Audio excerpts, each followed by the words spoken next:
Hello, this is our presentation for our short sword project from this semester. My name's Courtney Ballas. My name's Kelsey Megley. I'm Jaden Tufts.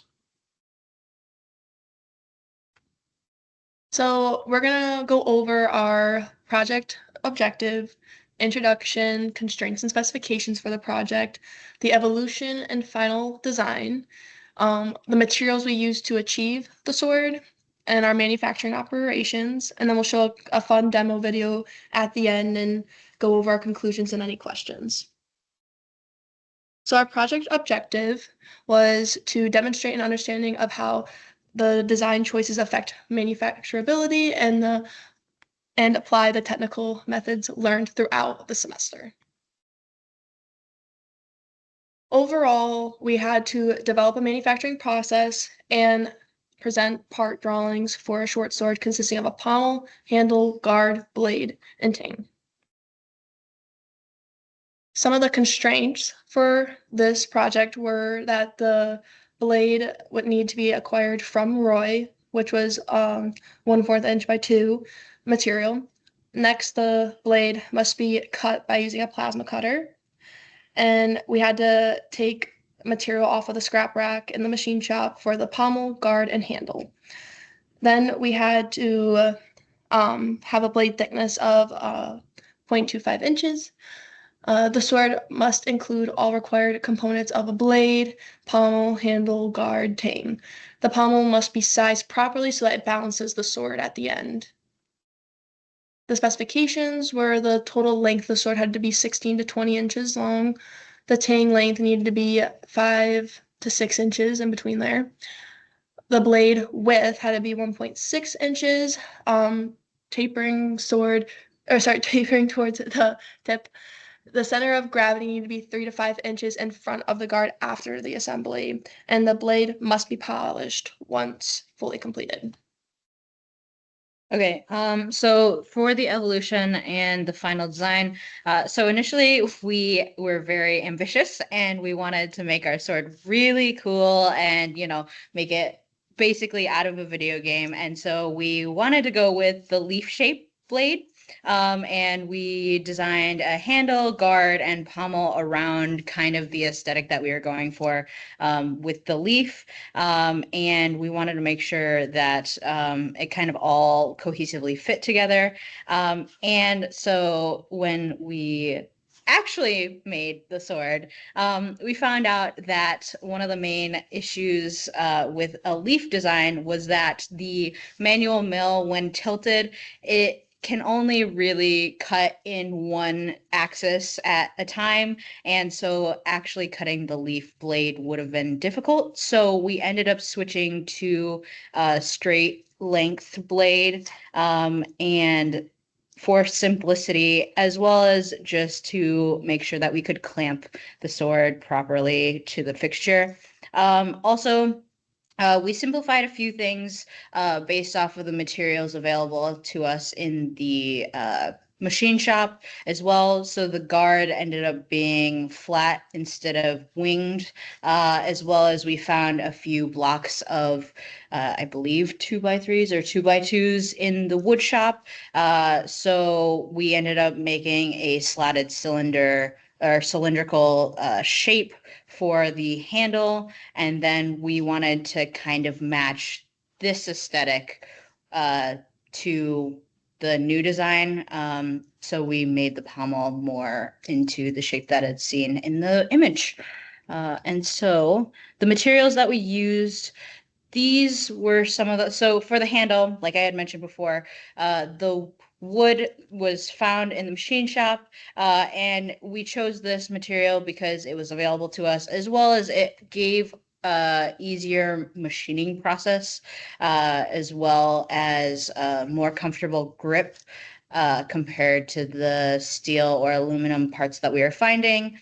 And it was just easier to use on the actual lathe because the material is softer.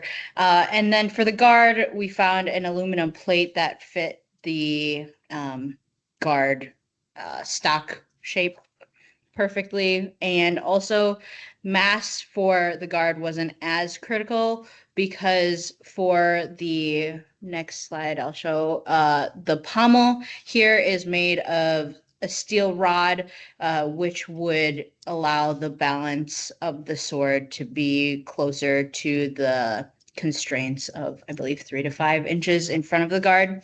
And it's not really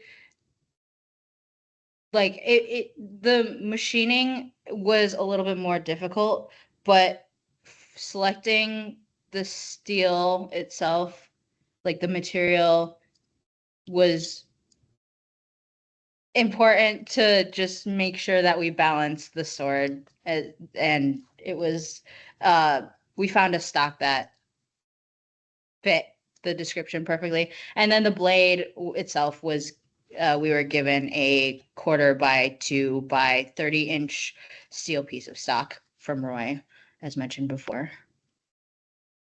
For the manufacturing processes, we decided to start with the blade itself, blade and tang, all as one piece cut from the 1/4 plate steel we were given by Roy.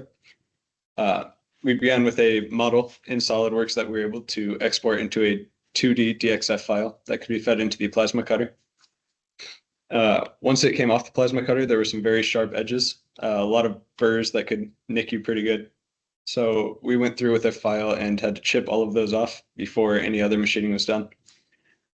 To get the chamfer on the edge, we had to calculate out the angle for how far out we wanted the edge to be. And that came out to a 14.42 degrees that we had to tilt the manual mill head back in order to run deeper and deeper cuts down the corners of the blade until the point met from either side. After that, we had to sand and grind the edge and flat face until all the machining marks were gone. And we finished off with a polishing pass, so it all looked shiny, all ground in the same direction.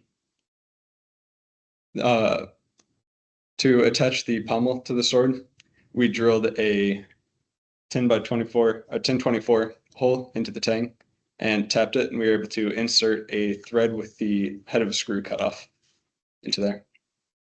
Here you can see the mill tilted back and the before and after of machining the blade after the plasma cutter. To machine the handle, we had our 2 sections of 2x2 wooden wooden blocks. We were able to slot the center of each one on a table saw by taking passes through the center of each. And then we glued both halves together and attached the glued chunk into the wood lathe and turned it down to a radius of 1 inch. To make the guard, we grabbed a piece of aluminum, cut it down to size, just cleaned off the edges on the manual mill, and then we were able to fixture the guard at an angle and cut down to those angles on the corner.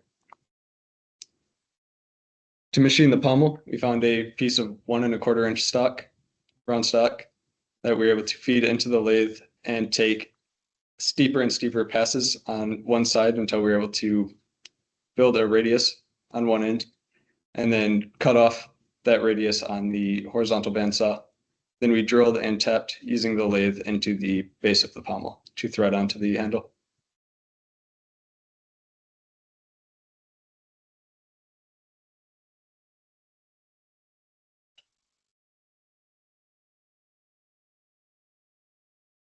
And then here was just a quick demo that we had done. It was like we made a balloon sword to, sword fight in the lab.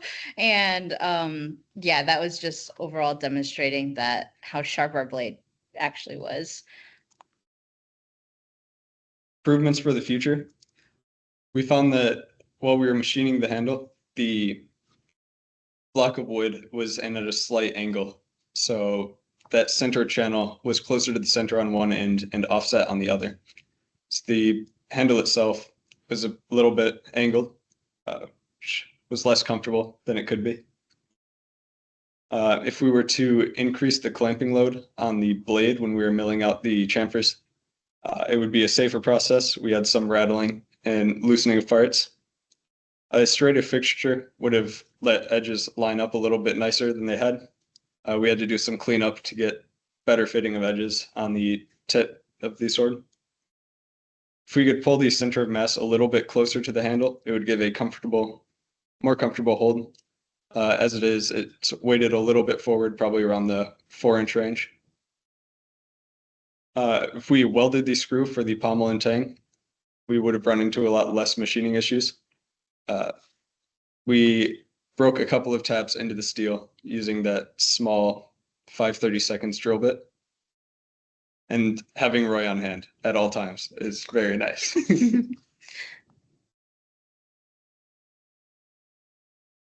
For the like lessons learned overall in this project, we went through a lot of changes as a team and gained more understanding and experience with machines. We also just got to learn more about like the basic machining processes and making sure we perform them well throughout the whole semester. And then also we had to develop new creative methods to be able to fit the specifications we needed. So having to change certain things throughout the process to make sure it worked out better was a good lesson learned. Any questions? Thank you.